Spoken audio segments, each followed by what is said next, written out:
Hi, my name is Katlyn Truitt, and this is my audience.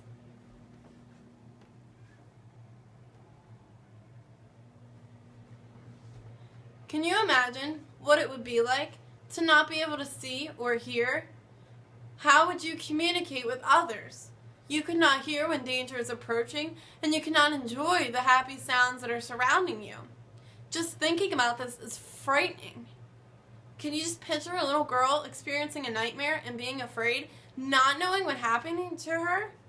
This child was born a happy, healthy baby, and then because of an illness was thrown into a world of darkness and silence.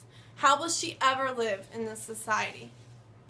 Well, a child named Helen Keller was one such person who experienced this and overcame the restrictions of being blind and deaf and inspired many people.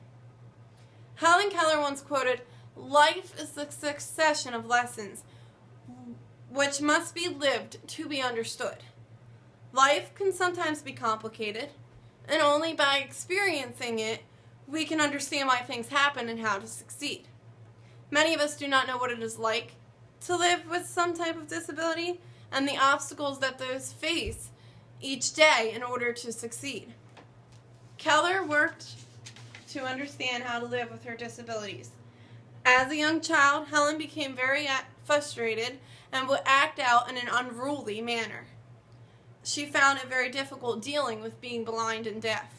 As quoted in the Library Cavalcade in an article titled "The Woman Behind the Miracle," written in 2003, quoted from Helen Keller's book, "The Story of My Life."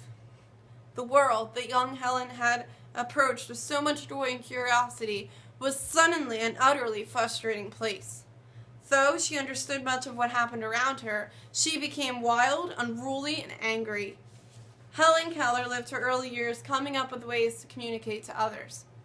As stated in an article named "The Life of Helen Keller," as a child, she had invented a vocabulary of around 60 signs to communicate with those around her. She learned to do certain tasks around the house and to identify people by feeling their clothes and their faces. Nevertheless, the difficulties of communicating meant that often Helen could be a rather riotous child and prone to tantrums. She would throw things around and even lock her mother in the pantry. Perhaps even in this we see the kind of fighting spirit that characterized much of Helen's life. Helen Keller lived her early years not knowing what to do for herself. Her parents knew they had to help their child decide to get a tutor.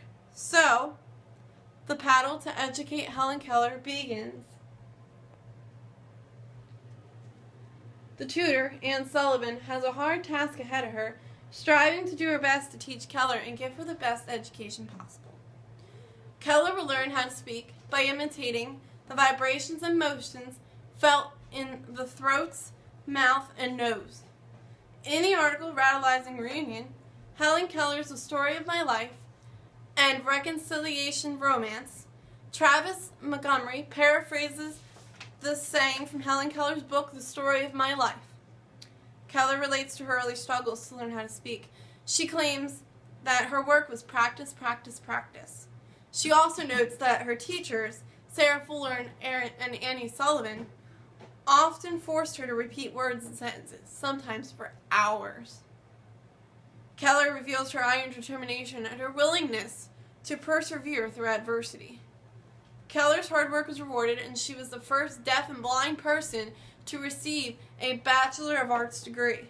This just goes to prove that anything is possible and that disabilities do not have to be an excuse to achieve great things in life.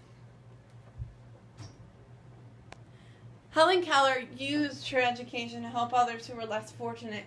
She became a well-known activist educating communities about disabilities, especially blindness and deafness. Keller spent years fundraising for the American Foundation for the Blind to improve the lives of blind and deaf people. She wanted to make the living and working conditions of blind people easier. Keller's endless crusading was a huge cause for the changes in life for people being blind or deaf. Helen was a founding member of the American Civil Liberties Union, ACLU, and was a supporter of women's rights. Helen Keller is an inspiration to me, and I'm sure to many people. Just knowing about her life has made me think differently about life and how we should not take things for granted. We sometimes complain about simple things, which are nothing compared to what she's endured. Keller did not let her loss of sight or hearing stop her from being educated and then helping others. Sure, she struggled in difficult times along the way, but she did not give up. Now, I want you to go into a room and close your eyes.